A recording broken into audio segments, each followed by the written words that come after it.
Goib. Assalamualaikum warahmatullahi wabarakatuh. Waalaikumsalam warahmatullahi Selamat wabarakatuh. pagi, rekan mahasiswa Selamat pagi. semuanya. Gimana kabarnya? Alhamdulillah Bu, baik hari ini. Alhamdulillah, semoga semuanya sehat ya dan siap untuk menerima asupan gizi hari ini. Hari ini kita akan masuk ke materi eh, yang baru ya. Kalau yang di pertemuan kemarin kita masuk mengenai pengenalan perencanaan keuangan. Nah, sekarang kita mulai mengenal lebih dekat lagi tentang apa saja sih yang ada di perencanaan keuangan itu. Nah, sebelumnya saya review dulu materi yang minggu kemarin ya, yaitu bahwa di minggu kemarin kita sudah belajar tentang manfaatnya perencanaan keuangan, kemudian apa itu literasi keuangan, apa itu inklusi keuangan, ya. Nah, saya harap masih diingat semuanya, karena itu nanti bermanfaat sekali bagi kehidupan rekan mahasiswa semuanya, dan juga tentu saja buat saya sendiri ya, karena saya juga masih terus belajar tentang ilmu perencanaan keuangan. Nah, sekarang kita akan mengulik lebih dalam tentang apa itu perencanaan keuangan. Jadi, perencanaan keuangan itu apa sih? Ya, yaitu proses untuk mencapai tujuan hidup secara keuangan seseorang melalui manajemen keuangan yang terencana. Jadi, tujuan hidup setiap individu itu berbeda-beda ya. Untuk mencari yang namanya kebahagiaan itu beda ya, persepsinya beda. Nah, kalau kita di perencanaan keuangan, maka tujuan hidup individu orang itu adalah kebahagiaan di mana sudah mencapai titik financial freedom dan sudah memiliki investasi untuk hari tuanya. Jadi apa itu financial freedom? Ya, financial freedom ada yang tahu financial freedom itu apa ya? Freedom itu bebas Bu, Oke, financial finansial uang. uang Berarti ya, jadi uang kita bebas. bebas. Oh, bebas ya. Oh, Oke, uang bebas ya kan ini sering digembar-gemborkan ini mencapai financial freedom. Jadi financial freedom di sini itu istilahnya untuk kita bebas dari kewajiban keuangan. Kewajiban itu apa ya? Kewajiban itu ya bayar tagihan kartu kredit, bayar utang, bayar hutang-hutang ya.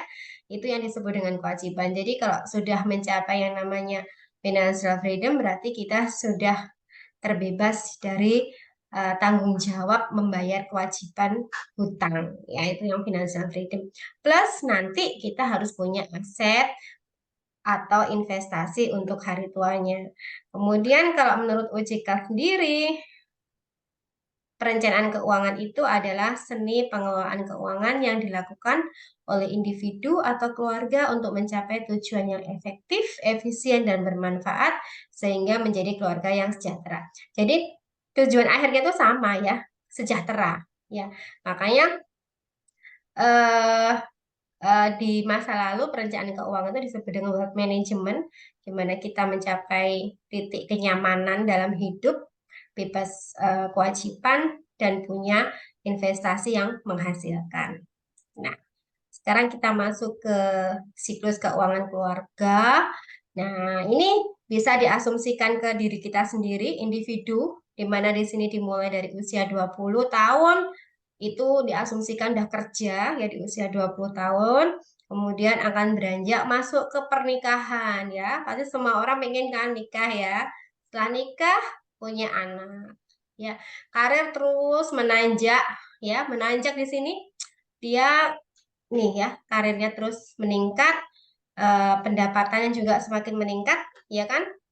Nah, di titik usia 45 sama 5 sampai 55 tahun tuh sudah diasumsikan karirnya sudah tercapai ya, sudah sukses ya. Nah, tapi di usia 56 dia sudah mengalami penurunan pendapatan karena sudah masuk ke usia pensiun.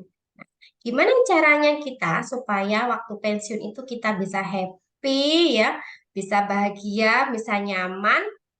Ya, itu harus didukung oleh perencanaan keuangan yang baik.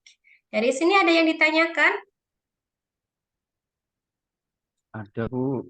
Ya, ya Mas Hadi. Apa yang ditanyakan Mas Hadi? Ya, itu Bu, itu kalau kita lancar semua ya Bu ya, mulai dari usia 20 sampai karirnya. Kalau ada misalkan saya punya adik terus ada sakit, itu kan nanti terkendala Bu.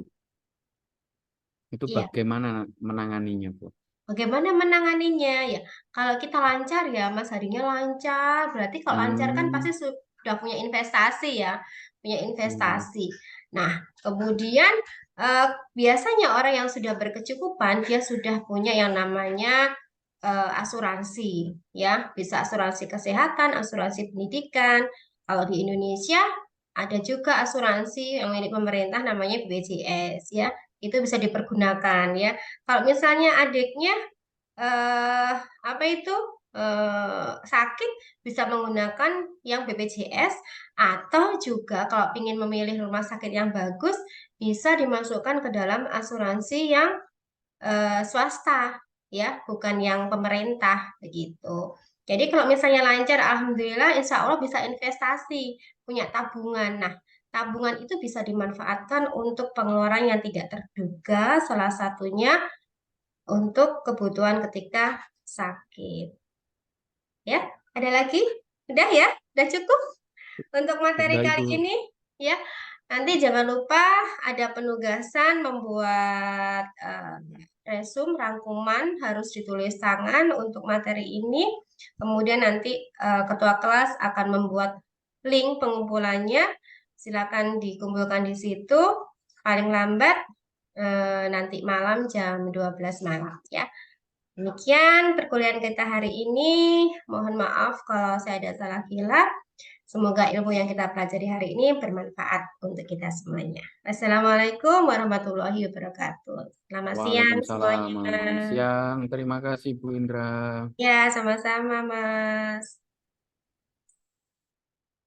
Bu, ini sudah direcord ya?